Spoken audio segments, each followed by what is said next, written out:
O que eu vou compartilhar com vocês é algo em que a maioria das pessoas nunca acreditaria, e sinceramente nem eu acreditaria se não tivesse acontecido diretamente comigo. Um Bigfoot salvou a minha vida nas Cascade Mountains. E não apenas me salvou, mas falou comigo, se comunicou com palavras claras que eu pude entender. E o que aquela criatura me disse sobre o mundo, sobre as pessoas, sobre tudo que achamos que sabemos, abalou cada certeza que eu já tive sobre a realidade. Meu nome é Rebeca e sou fotógrafa de vida selvagem há 15 anos, especializada em documentar a natureza em locais remotos. Eu sou do tipo que se baseia em evidências, no que a minha câmera captura, em provas concretas. Mas depois de 3 semanas isolada, numa região selvagem com um ser que a ciência diz não existir, sendo cuidada e trazida de volta da beira da morte por mãos que não eram humanas, eu tive que reconstruir todo o meu entendimento do que é real e o que não é.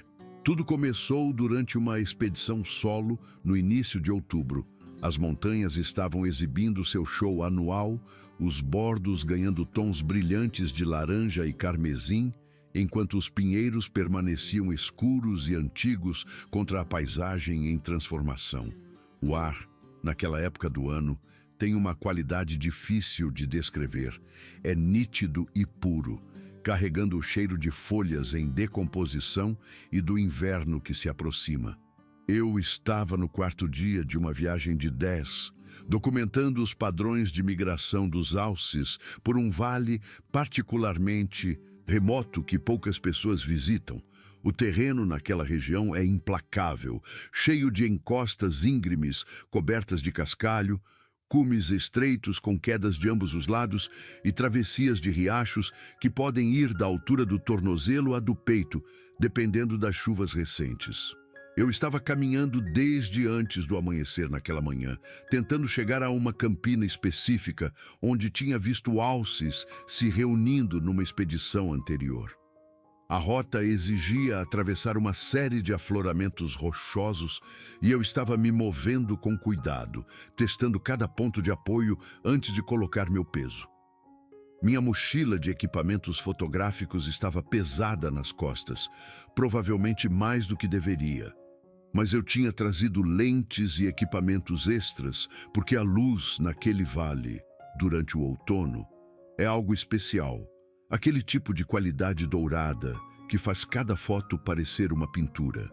Eu estava a cerca de 2/3 do caminho de uma sessão particularmente complicada quando cometi o erro que quase me matou. Havia uma rocha que parecia plana e estável, e eu pisei nela sem testar primeiro. No momento em que todo o meu peso se apoiou ali, a rocha se moveu, deslizando debaixo de mim como se estivesse esperando exatamente por aquele momento. Meu tornozelo torceu bruscamente para a direita e, de repente, eu estava caindo, rolando por uma encosta que parecia não ter fim.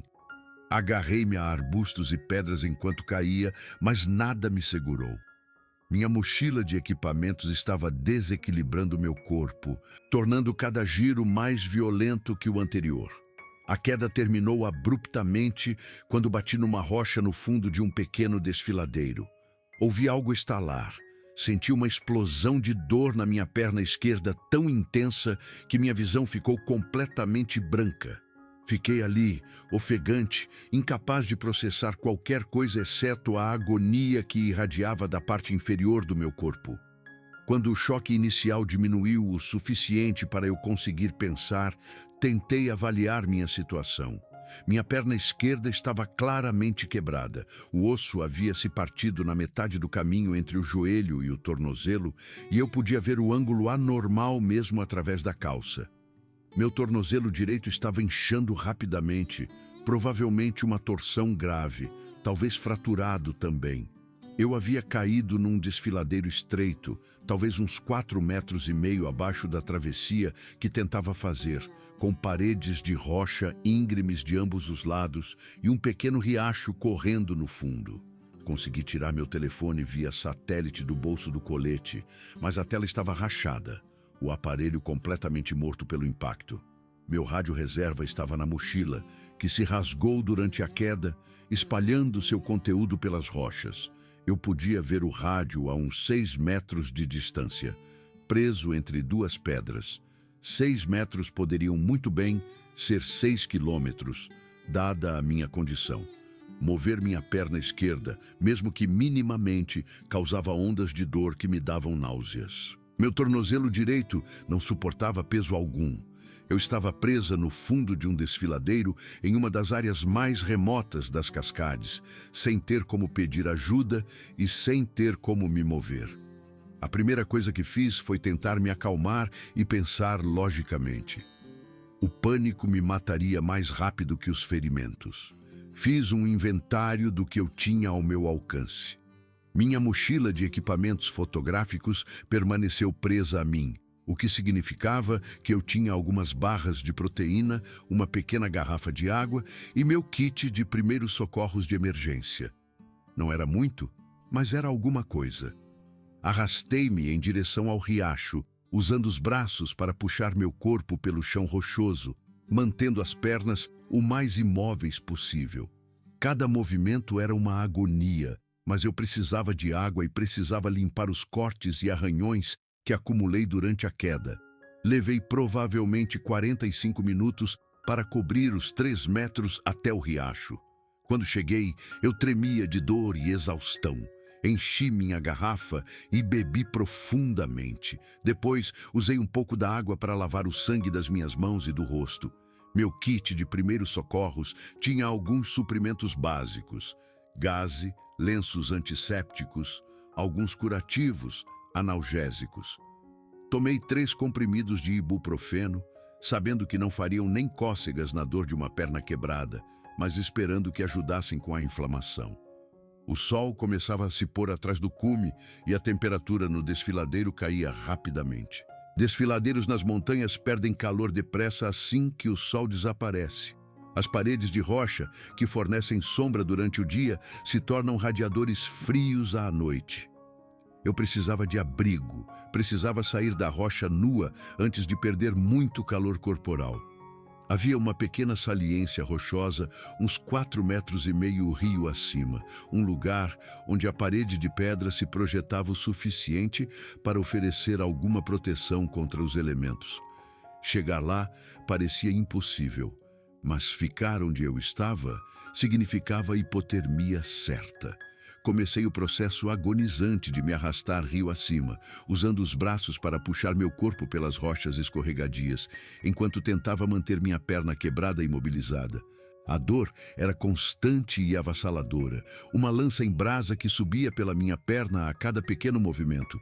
Eu tinha que parar a cada metro para descansar e respirar em meio às ondas de náusea. Quase desmaiei 2 vezes. Minha visão escurecia nas bordas antes que eu me forçasse a ficar consciente por pura força de vontade. Quando alcancei a saliência, já estava quase escuro e eu tremia incontrolavelmente. Consegui me aninhar numa posição semi-protegida, com as costas contra a parede de rocha e as pernas esticadas à minha frente. Apertei minha jaqueta ao redor do corpo e tentei conservar o calor que me restava. A noite se estendia diante de mim como uma eternidade de sofrimento. Minha perna latejava com uma dor que parecia ter seu próprio ritmo cardíaco. Cada som na escuridão me fazia estremecer, me fazia pensar em ursos ou pumas, predadores que achariam um humano ferido uma refeição fácil. Eu flutuava entre a consciência e a inconsciência, às vezes acordando na escuridão total, às vezes com a luz cinzenta da pré-aurora. Quando a manhã finalmente chegou, minha situação não havia melhorado. Pelo contrário, estava pior. Minha perna esquerda tinha inchado para quase o dobro do seu tamanho normal, a pele esticada e brilhante, quente ao toque mesmo através da calça. Meu tornozelo direito estava roxo e preto de hematomas, e eu já não sentia os dedos daquele pé. A dor havia se tornado uma queimação constante, pontuada por picos agudos sempre que eu me movia minimamente. Comi uma barra de proteína e bebi mais água do riacho, tentando manter minhas forças, embora não tivesse apetite algum. Passei aquele dia tentando encontrar uma maneira de sinalizar por ajuda. Eu tinha um pequeno espelho na minha mochila de equipamentos e passei horas tentando captar o sol para refletir em direção ao céu, na esperança de que alguma aeronave passasse por cima. Nada apareceu.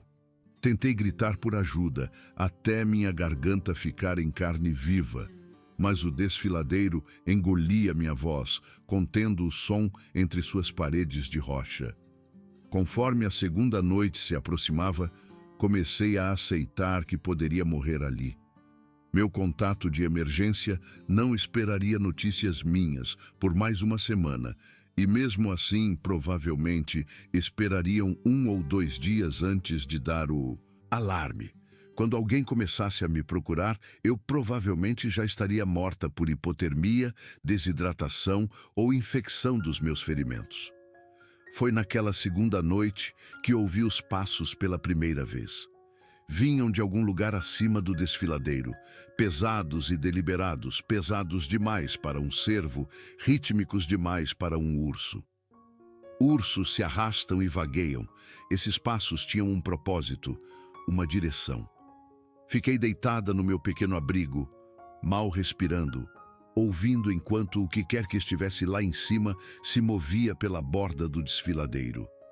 Então senti um cheiro, algo forte e selvagem, como uma combinação de almíscar, pinho e algo orgânico que não consegui identificar.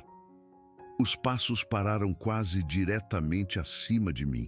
Eu podia ouvir uma respiração profunda e lenta, a respiração de algo grande. Pressionei-me contra a parede de rocha, meu coração batendo tão forte que eu podia senti-lo na minha perna quebrada.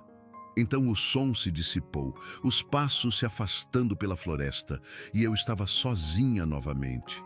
Eu disse a mim mesma que era um urso. Tinha que ser um urso. O que mais poderia ser nessas montanhas?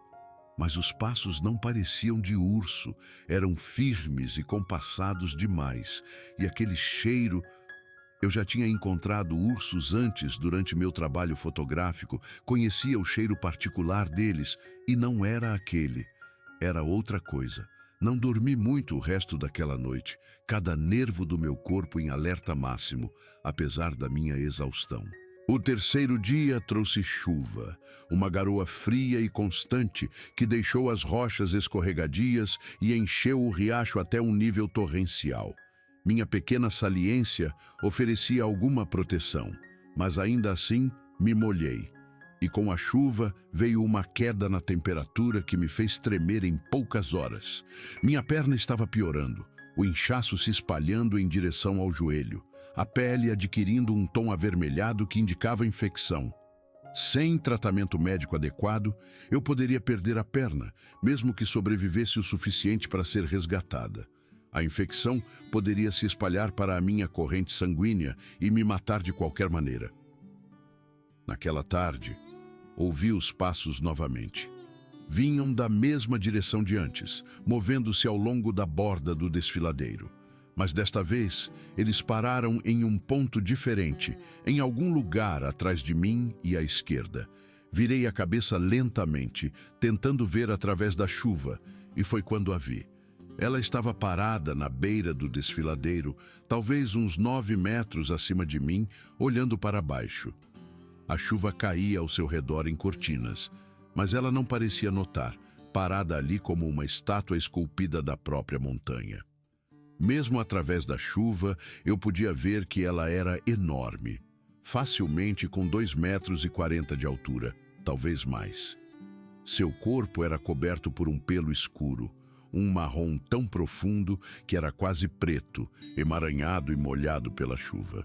Seus ombros eram impossivelmente largos, seus braços longos e musculosos pendendo abaixo dos joelhos. Mas foi seu rosto que prendeu minha atenção, chato e largo, com uma arcada supraciliar pesada sobre olhos que me observavam com uma inteligência inconfundível. Não sei por quanto tempo ficamos nos encarando. O tempo pareceu perder o sentido naquele momento, suspenso entre batidas do coração.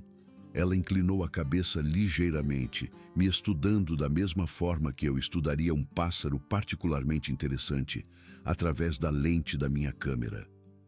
Então, ela se virou e desapareceu na chuva e nas árvores, deixando-me sozinha apenas com o som da água caindo. Eu sei o que eu vi. Apesar da chuva, apesar da dor, apesar de tudo, eu sei o que eu vi. Era um Bigfoot, seja lá como você queira chamar.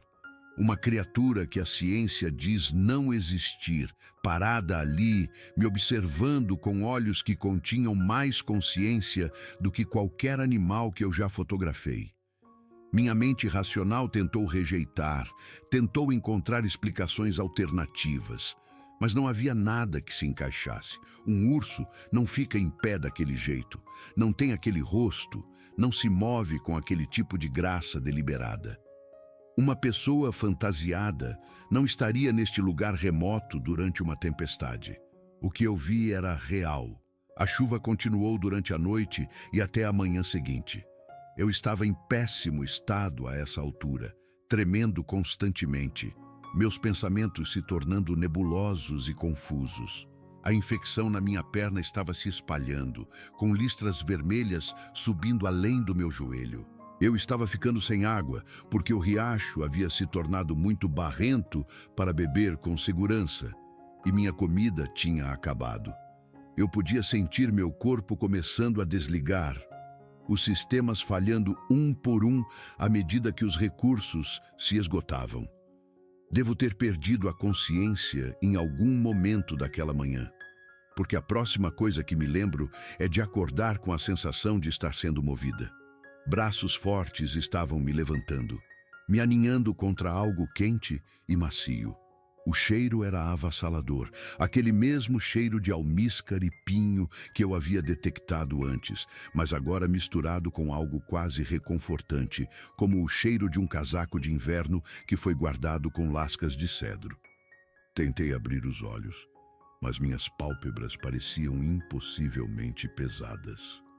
Eu podia sentir o movimento, um ritmo balançante, como se estivesse sendo carregada por alguém caminhando. Então, a escuridão me levou novamente. Quando acordei em seguida, eu estava em um lugar seco. O som constante da chuva estava abafado, filtrando-se de algum lugar lá fora.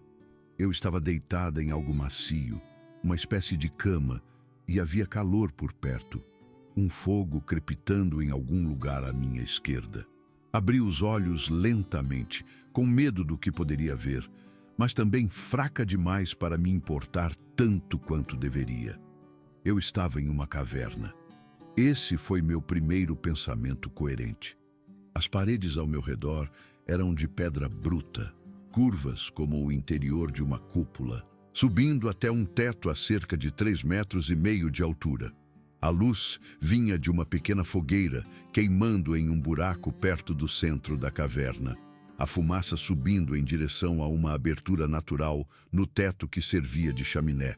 A cama em que eu estava deitada era, na verdade, uma camada espessa de galhos de pinheiro coberta com algum tipo de grama seca e musgo, surpreendentemente confortável, dadas as circunstâncias. Ela estava sentada do outro lado do fogo, me observando. O Bigfoot que eu tinha visto no desfiladeiro, inconfundivelmente o mesmo. À luz do fogo, eu podia vê-la com mais clareza agora. Seu rosto era notável, não exatamente humano, mas também não exatamente de um primata, algo antigo e evoluído para além de ambos. Seus olhos refletiam a luz do fogo, escuros e profundos, cheios de uma inteligência que me fez sentir como se ela estivesse lendo meus pensamentos. Seu pelo estava seco agora, e eu podia ver que era de um rico marrom chocolate com fios prateados ao redor do rosto e descendo pelos braços, sugerindo idade e experiência. Eu deveria estar apavorada. Estava sozinha em uma caverna com uma criatura que provavelmente poderia me despedaçar sem esforço, incapaz de correr, incapaz de lutar, completamente indefesa. Mas algo na maneira como ela me observava, algo no cuidado que claramente foi tomado para me trazer até aqui e me deixar confortável, fez o medo parecer desnecessário. Quaisquer que fossem suas intenções, não pareciam ser predatórias. Ela deve ter visto que eu estava acordada, porque se moveu então, levantando-se em um movimento fluido que desmentia seu tamanho maciço. Ela atravessou até onde eu estava deitada e se ajoelhou ao meu lado, aproximando seu rosto do meu. De perto, eu podia ver cada detalhe. Os pelos finos que cobriam sua pele, as linhas ao redor dos olhos que sugeriam anos de experiência, o leve movimento de suas narinas enquanto ela respirava meu cheiro. Ela estendeu uma mão enorme e tocou minha testa gentilmente, da mesma forma que uma mãe verificaria a febre de um filho. Seu toque era surpreendentemente macio, sua pele quente e coriácea. Então ela falou. A palavra que saiu de sua boca foi áspera e gutural, mas inconfundivelmente uma palavra humana. Ela disse, água. No início, pensei que estava alucinando, que a febre, a dor e a exaustão finalmente tinham quebrado minha mente por completo. Mas então, ela pegou algo ao seu lado, uma tigela de madeira cheia de líquido.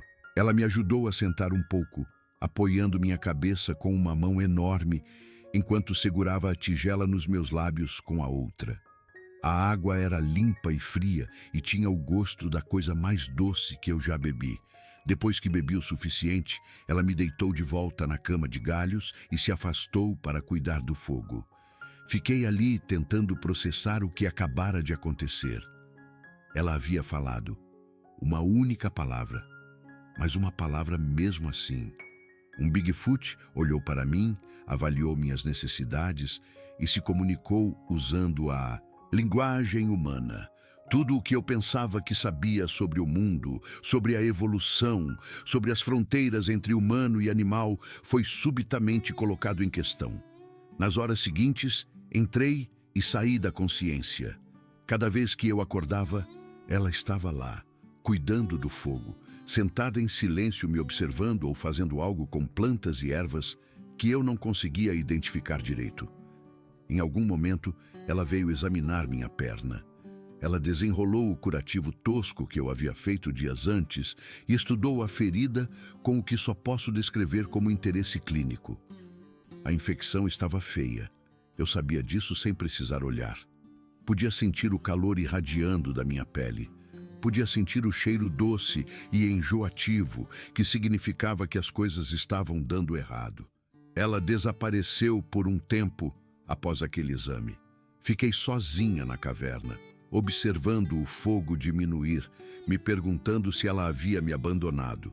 Mas ela retornou carregando um monte de plantas, coisas com folhas, raízes e caules que eu não reconheci. Ela se sentou perto do fogo e começou a processá-las, moendo algumas entre as palmas das mãos, esmagando outras entre pedras, aquecendo outras ainda sobre as chamas, até que ficassem macias e polpudas. Quando terminou, ela veio até mim com uma espécie de cataplasma, uma pasta feita das plantas que havia colhido.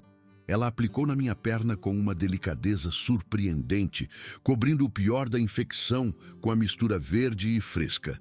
Ardeu no início, uma sensação de queimação que me fez ofegar, mas depois se tornou calmante, anestesiante, como gelo em uma queimadura de sol. Ela envolveu minha perna em folhas presas com tiras de casca de árvore, criando um curativo que era mais eficaz do que qualquer coisa que eu havia conseguido fazer sozinha. Tentei falar então, tentei dizer obrigada, mas minha voz saiu como um grasnido. Ela olhou para mim e eu vi algo como compreensão em seus olhos. Ela tocou o próprio peito uma vez, um gesto que pareceu significativo de alguma forma, e depois voltou a cuidar do fogo. Adormeci observando-a trabalhar, me perguntando se estava sonhando, esperando acordar e descobrir que tudo aquilo era real. Os dias passaram naquela caverna. Não sei quantos exatamente. O tempo se tornou fluido e difícil de rastrear. Ela cuidou de mim com uma paciência e dedicação quase maternais. Trazia-me água várias vezes ao dia, sempre na mesma tigela de madeira que ela mesma deve ter esculpido em algum momento. Trazia-me comida também, no início apenas frutas, raízes e nozes, coisas fáceis de comer e digerir. Mais tarde, conforme fui ficando mais forte, ela trouxe carne, pequenos animais que havia caçado e cozinhado no fogo. A carne tinha um gosto forte, de caça, mas era nutritiva. E eu comi tudo o que ela me deu sem questionar. Minha perna começou a melhorar quase imediatamente depois que ela começou a tratá-la. As listras vermelhas e raivosas desapareceram, o inchaço diminuiu, o calor se dissipou. O que quer que houvesse naquele cataplasma funcionou melhor do que qualquer antibiótico que eu já usei. A infecção recuou e o osso começou a se consolidar. Eu podia senti-lo cicatrizando, uma estranha sensação de coceira profunda no tecido que significava que as coisas estavam se juntando novamente. À medida que fui ficando mais forte, ela começou a se comunicar mais. Seu vocabulário era limitado, mas estava crescendo, e percebi que ela estava aprendendo tanto quanto ensinando. Ela apontava para as coisas e dizia seus nomes com sua voz áspera: água, fogo, comida, perna, dor, e observava meu rosto para ver se tinha acertado. Eu balançava a cabeça para confirmar ou negar, e ela se ajustava. Às vezes, ela tentava palavras novas, testando-as, vendo como eu reagia. Árvore, pedra, pássaro, dormir. Comecei a ensinar-lhe mais palavras em troca, apontando para as coisas e falando devagar, observando enquanto ela se esforçava para formar os sons com uma boca que não foi projetada para a fala humana. Ela aprendeu rápido, mais rápido do que eu teria pensado ser possível. No que estimei ser cerca de uma semana, ela conseguia comunicar conceitos básicos com razoável precisão. Não frases, ainda não, mas palavras encadeadas de maneiras que transmitiam significado. Você precisar água. Fogo manter quente. Perna melhor agora. Mas foi o que ela me ensinou que realmente mudou minha compreensão de tudo. Uma noite, depois de eu estar na caverna por talvez 2 semanas, já forte o suficiente para me sentar sozinha e até mancar alguns passos com uma muleta improvisada que ela fez de um galho, ela se sentou à minha frente e começou a conversar de verdade. Não apenas palavras básicas sobre necessidades imediatas, mas ideias, conceitos, verdades que ela queria que eu entendesse. Ela falava devagar, escolhendo as palavras com cuidado, às vezes criando palavras compostas ou usando gestos quando a linguagem falhava. Mas a mensagem chegou claramente, apesar da sintaxe quebrada. Humanos, disse ela, apontando vagamente em uma direção que presumi significar a civilização. Humanos esquecendo. Coisas importantes, coisas antigas. Como viver certo. Perguntei o que ela queria dizer, falando devagar e de forma simples para que ela pudesse entender. Ela ficou em silêncio por um longo momento, olhando para o fogo. Então, ela começou a explicar. E o que ela me contou nas semanas seguintes alterou fundamentalmente minha percepção da humanidade, da natureza, do meu próprio lugar no mundo. Existem mais deles, ela explicou.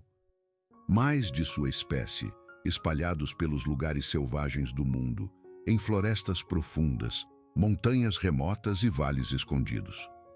Eles estão aqui há mais tempo que os humanos, disse ela, observando das margens, vendo a civilização humana surgir e se espalhar pela terra.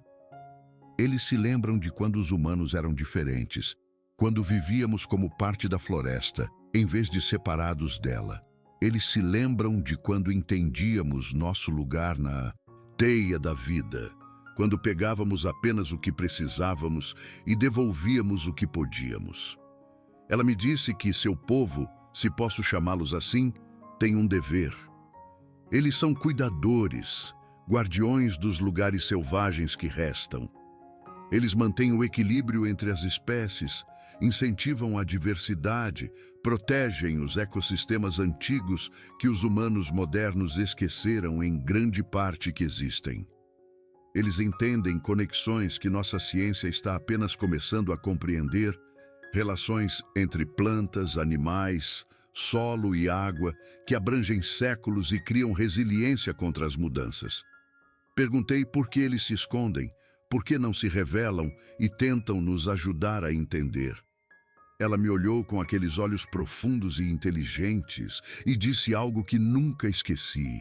Ela disse que há muito tempo, quando os humanos começaram a mudar, a se separar da natureza e a reivindicar domínio sobre ela, seu povo tentou se comunicar. Eles tentaram ensinar, guiar, ajudar os humanos a se lembrarem do que estavam perdendo. Mas os humanos tinham medo do que não entendiam. Eles atacaram o que era diferente, destruíram o que não podiam controlar, silenciaram vozes que desafiavam sua crença crescente de que eram os mestres do mundo, em vez de membros dele. Então, seu povo recuou. Eles se mudaram para o interior da natureza selvagem, para mais longe dos assentamentos humanos, observando e esperando. Eles esperavam que os humanos eventualmente se lembrassem por conta própria, que reconhecessem o dano que estavam causando e escolhessem um caminho diferente. Mas o esquecimento só se aprofundou, disse ela. Cada geração sabia menos que a anterior. O conhecimento antigo, a compreensão da conexão, do equilíbrio e da responsabilidade desapareceu até quase sumir por completo.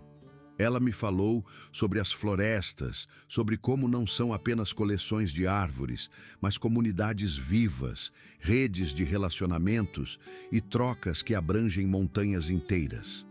As árvores, ela explicou, conversam umas com as outras através de suas raízes, compartilhando nutrientes, informações e avisos.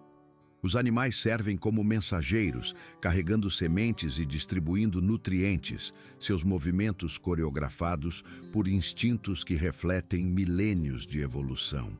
Até a água tem um papel, carregando minerais e micróbios, moldando a terra através da persistência paciente, conectando lugares distantes de maneiras que os humanos raramente consideram. Perguntei a ela como sabia de tudo isso. Como seu povo adquiriu tal compreensão. Ela disse que eles aprenderam observando, sendo pacientes, prestando atenção ao longo de gerações. Os humanos, disse ela, estão sempre com pressa. Querem entender tudo rapidamente, reduzir a explicações simples, controlar. Mas as verdades profundas do mundo natural não podem ser apressadas. Elas se revelam lentamente, ao longo de vidas, ao longo de séculos, para aqueles dispostos a observar, esperar e ouvir. Havia uma tristeza em sua voz quando ela falava sobre o que os humanos estão fazendo com a terra. Não raiva, não julgamento, apenas uma profunda dor ao ver algo belo sendo destruído. Ela falou das florestas sendo cortadas, dos rios sendo envenenados, do ar sendo preenchido com coisas que não deveriam estar lá. Ela falou sobre espécies desaparecendo, tipos inteiros de vida se extinguindo, levando consigo conhecimentos e relações que nunca poderiam ser recuperados. Ela descreveu o equilíbrio sendo rompido, sistemas que funcionaram por milhões de anos de repente quebrando, porque muitas peças foram removidas. Mas o que mais me impressionou foi que ela não culpava os humanos por essa destruição. Ela via isso como uma espécie de doença coletiva, um esquecimento que se espalhou pela cultura humana como uma praga. Humanos não sabem, disse ela. Eles esqueceram que são parte de tudo, que o que fazem à terra, fazem a si mesmos. Eles pensam que estão separados acima, no controle, mas não estão. Estão entrelaçados na mesma teia que todo o resto, e quando rasgam essa teia, rasgam a si mesmos. Passei horas conversando com ela, aprendendo sua maneira de ver o mundo. Ela me ensinou a ouvir a floresta, a ouvir as mensagens nos cantos dos pássaros, nos sons dos insetos e no ranger dos galhos. Ela me mostrou como ler rastros não apenas como sinais da passagem de animais, mas como histórias, narrativas de comportamento, relacionamento e comunidade. Ela explicou como identificar plantas não apenas por sua aparência, mas por seu papel no ecossistema, como interagiam com outras espécies, o que contribuíam para o todo. Um dia, quando eu estava forte o suficiente, ela me levou para fora da caverna pela primeira vez desde que me trouxe para lá. Saímos para uma saliência estreita com vista para um vale que eu não reconheci. Uma floresta densa se estendendo em todas as direções, montanhas se erguendo à distância, um rio brilhando prateado bem abaixo. A beleza daquilo me tirou o fôlego, não apenas o espetáculo visual, mas a sensação de vida, de interconexão, de propósito que parecia emanar de cada árvore, rocha e riacho. Ela ficou ao meu lado, olhando para a mesma vista, e percebi que ela estava vendo algo diferente do que eu via. Onde eu via uma paisagem bonita, ela via uma comunidade, um vasto sistema vivo com inúmeros membros, todos desempenhando seus papéis. Ela apontou coisas que eu teria perdido. Um grupo específico de cedros que abrigava uma família de corujas, uma campina abaixo onde os alces se reuniam de manhã cedo. As formas na copa da floresta que revelavam onde os riachos corriam no subsolo. O vale inteiro, ela explicou, estava conectado. Nada existia isoladamente. Tudo afetava todo o resto. Voltamos para a caverna enquanto o sol se punha, e ela preparou o jantar enquanto eu ficava sentada observando, tentando absorver tudo o que havia aprendido. Minha perna estava cicatrizando bem, forte o suficiente para que eu pudesse andar curtas distâncias com apenas um leve mancar. Em mais alguns dias, eu sabia, estaria bem o suficiente para partir, para tentar encontrar o caminho de volta à civilização. O pensamento me encheu de emoções complexas, saudade de casa misturada com a relutância em deixar este lugar de revelação. Naquela noite, ela me disse o que queria que eu fizesse. Disse que havia escolhido me salvar por um motivo, que estava me observando por vários dias antes do meu acidente, que tinha visto algo em mim que sugeria que eu poderia estar pronta para ouvir a verdade. Nem todos estavam prontos, explicou ela. A maioria dos humanos estava profundamente adormecida, muito presa em seu esquecimento para acordar, mesmo quando confrontada com a realidade das coisas. Mas alguns, poucos, eram diferentes. Eles tinham a capacidade de lembrar, de entender, de ajudar outros a iniciar a jornada de volta ao equilíbrio. Ela queria que eu fosse uma mensageira. Não para provar que seu povo existia, ela enfatizou isso fortemente. Ela não tinha desejo de ser descoberta, de ter humanos invadindo os lugares selvagens em busca de criaturas para capturar, estudar ou explorar. A mensagem não era sobre ela. A mensagem era sobre a relação da humanidade com o mundo natural, sobre a necessidade urgente de lembrar o que foi esquecido antes que seja tarde demais. Perguntei a ela o que eu deveria dizer às pessoas, como deveria compartilhar essa mensagem. Ela ficou em silêncio por um longo tempo, olhando para o fogo. Então, ela falou e suas palavras foram as mais claras que eu já tinha ouvido dela, como se tudo o que ela vinha me ensinando estivesse levando a este momento. Ela disse para dizer aos humanos que eles são parte de um mundo vivo, não separados dele, não acima dele. Diga a eles que o que fazem à terra, fazem a si mesmos, que a saúde das florestas, rios e oceanos é a sua própria saúde, não algo separado a ser gerenciado ou explorado, mas uma extensão de seus próprios corpos e espíritos. Diga a eles que cada espécie que desaparece leva algo insubstituível consigo, conhecimento, relações e possibilidades que nunca poderão ser recuperados. Diga a eles que os lugares selvagens precisam de proteção, não porque são bonitos de se ver ou bons para a recreação, mas porque são essenciais, os pulmões, os rins e o sistema imunológico de um planeta vivo. Diga a eles, ela disse, que ainda há tempo. O dano é severo, mas não completo. Os sistemas estão estressados, mas não quebrados. A cura é possível se os humanos a escolherem, se um número suficiente deles acordar, lembrar e começar a viver de forma diferente. Diga a eles que têm uma responsabilidade, que sua inteligência e habilidades devem ser usadas para cuidar, não para conquistar, para curar, não para explorar. Diga a eles que não estão sozinhos, ela acrescentou. Diga a eles que existem outros, inteligências que eles não reconheceram, observando e esperando. Diga a eles que os lugares selvagens ainda têm seus guardiões, seres que se lembram dos caminhos antigos e mantêm os equilíbrios ancestrais. Diga a eles que a ajuda está disponível se estiverem dispostos a aceitá-la, orientação se estiverem dispostos a ouvir, esperança se estiverem dispostos a mudar. Ela me olhou com aqueles olhos profundos e sábios, e eu vi séculos de paciência ali, milênios de observação, espera e esperança. Vi tristeza por tudo o que foi perdido e que ainda pode ser perdido.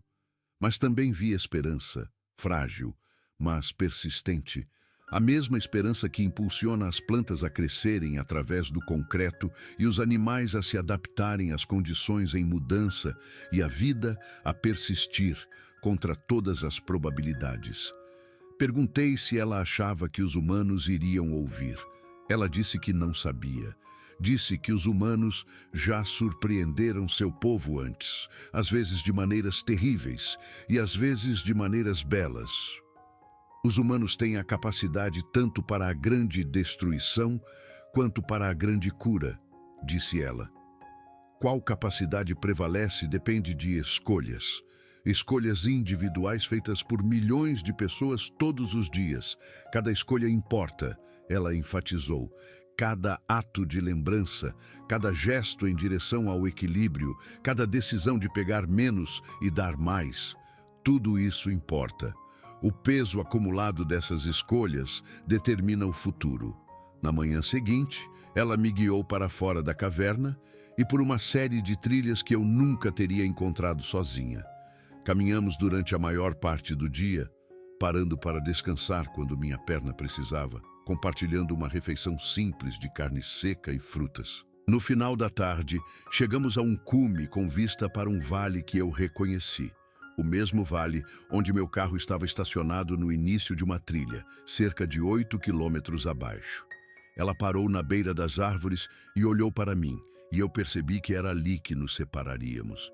Eu não queria ir embora, não queria voltar para um mundo que de repente parecia superficial, distraído e adormecido. Mas eu também entendia que meu propósito agora estava lá fora, não na natureza selvagem, não escondida. Meu propósito era levar sua mensagem para o mundo humano, fazer o que eu pudesse para ajudar as pessoas a se lembrarem. Tentei agradecê-la, mas as palavras pareciam inadequadas. Ela tocou meu rosto gentilmente, sua mão maciça, quase terna, e disse algo que nunca esquecerei.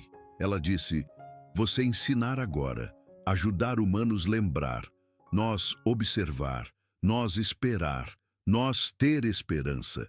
Então ela se virou e caminhou de volta para a floresta, desaparecendo nas sombras tão rápida e completamente que em segundos eu não conseguia ver nenhum vestígio dela. Fiquei ali por um longo tempo, olhando para as árvores onde ela havia sumido, sentindo o peso do que eu havia vivenciado e do que me foi pedido para fazer. A caminhada até o início da trilha levou o resto da tarde, minha perna em recuperação protestando quando cheguei ao meu carro. Tudo estava como eu havia deixado semanas atrás, coberto de folhas caídas, mas de resto intocado. Dirigi até a cidade mais próxima e entrei no posto dos guardas, em Florestais, e a expressão no rosto do guarda quando me viu me disse exatamente quanto tempo eu estive fora. "Quase 3 semanas", ele disse. 3 semanas desde que eu não tinha me reportado na data prevista. Equipes de busca foram enviadas, vasculharam a área onde eu deveria estar e não encontraram nenhum vestígio. estavam prestes a desistir, a me declarar como perdida. Eu contei a eles uma versão do que aconteceu, uma versão editada. Disse que caí, quebrei a perna, encontrei abrigo em uma caverna, consegui tratar meus ferimentos com remédios naturais e esperei até estar curada o suficiente para sair caminhando.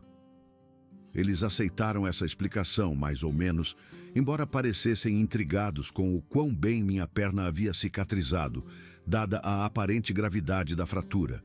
Os raios-x do hospital confirmaram que o osso havia sido fraturado e, de alguma forma, se consolidou perfeitamente, algo que os médicos disseram que deveria ter levado meses de tratamento e fisioterapia. Voltei para minha vida depois disso, mas tudo estava diferente. O mundo que eu dava como certo agora parecia estranho e urgente. Comecei a notar coisas que antes eu ignorava. As maneiras como os humanos interagem com a natureza, a destruição casual que mal registramos.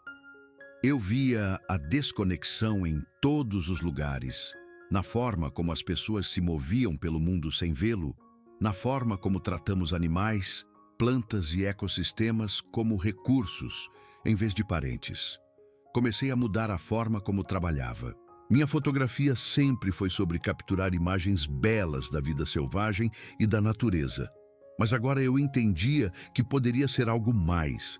Poderia ser uma forma de ensinar, uma maneira de ajudar as pessoas a verem o que estavam perdendo, o que poderiam perder se não mudassem.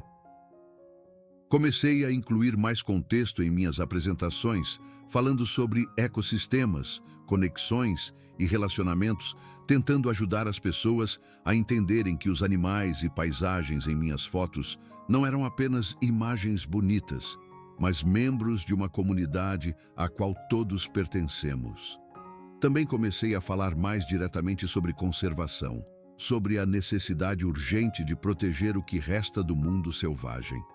Dei palestras em escolas e centros comunitários, em conferências e encontros, em qualquer lugar onde as pessoas estivessem dispostas a ouvir.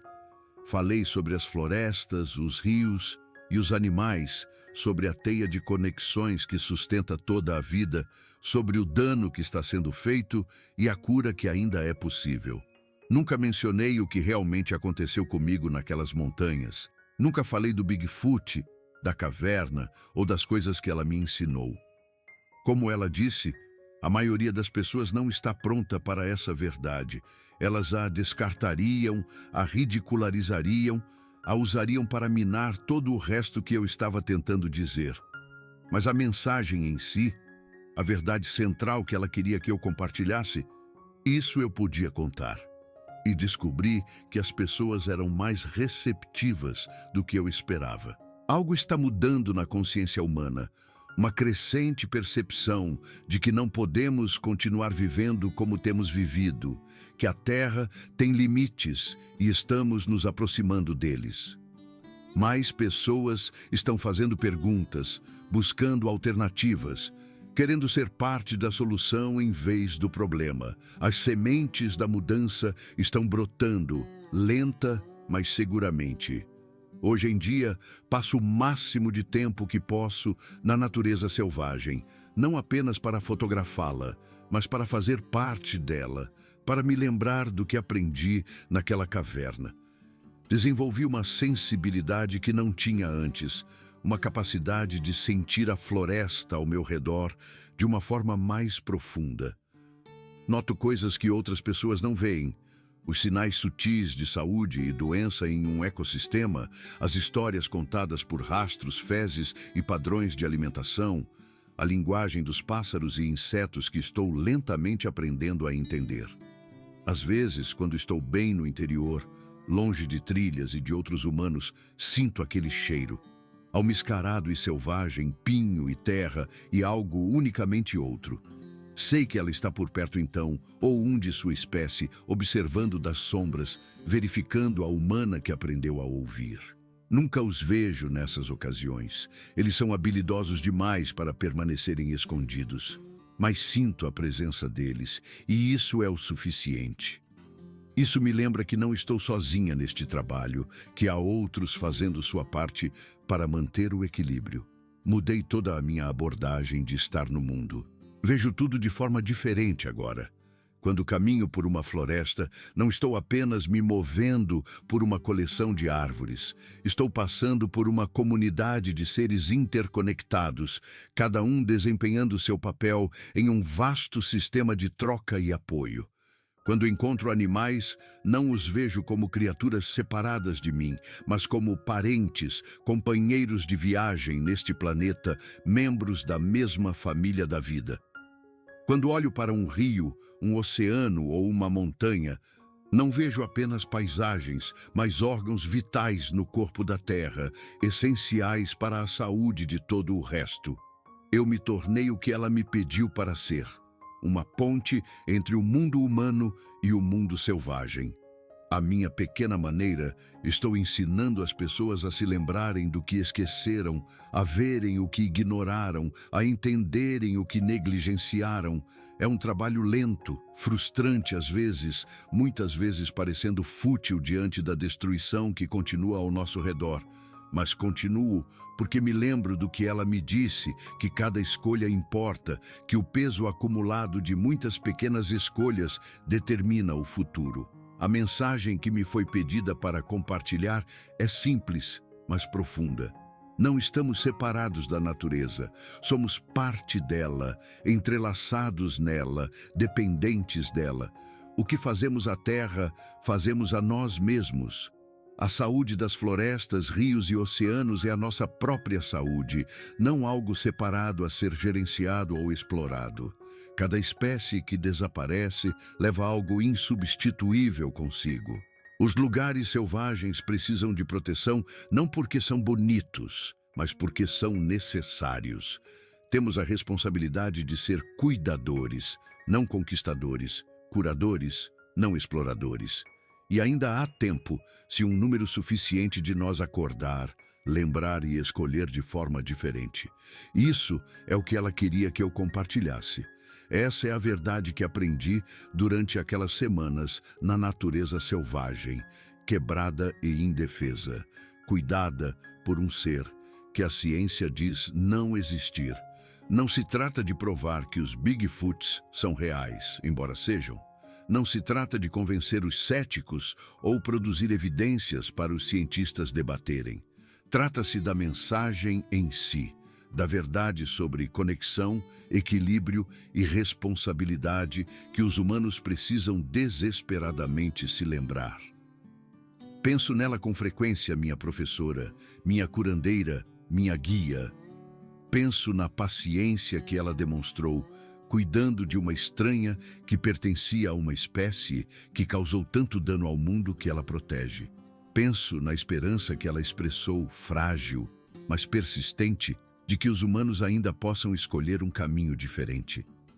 Penso em seu povo, espalhado pelos lugares selvagens, observando e esperando, mantendo os caminhos antigos enquanto esperam que nos lembremos dos nossos.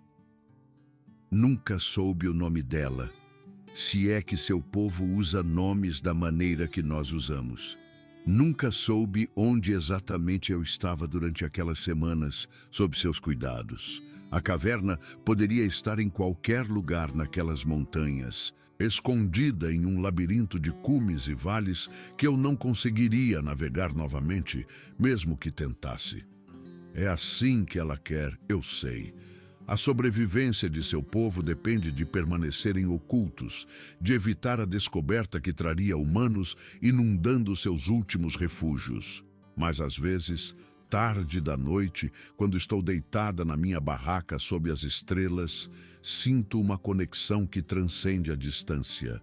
Sinto-me ligada a ela de alguma forma, a toda a sua espécie, parte de uma teia de consciência que abrange os lugares selvagens do mundo. Provavelmente é minha imaginação, provavelmente apenas a memória do que vivenciei pregando peças na minha mente. Mas parece real e, de certa forma, é isso que importa. O sentimento de conexão, de pertencimento a algo maior que eu mesma, de ter um papel e um propósito na grande teia da vida. Foi isso que ela me deu junto com a minha vida, e é o maior presente que já recebi.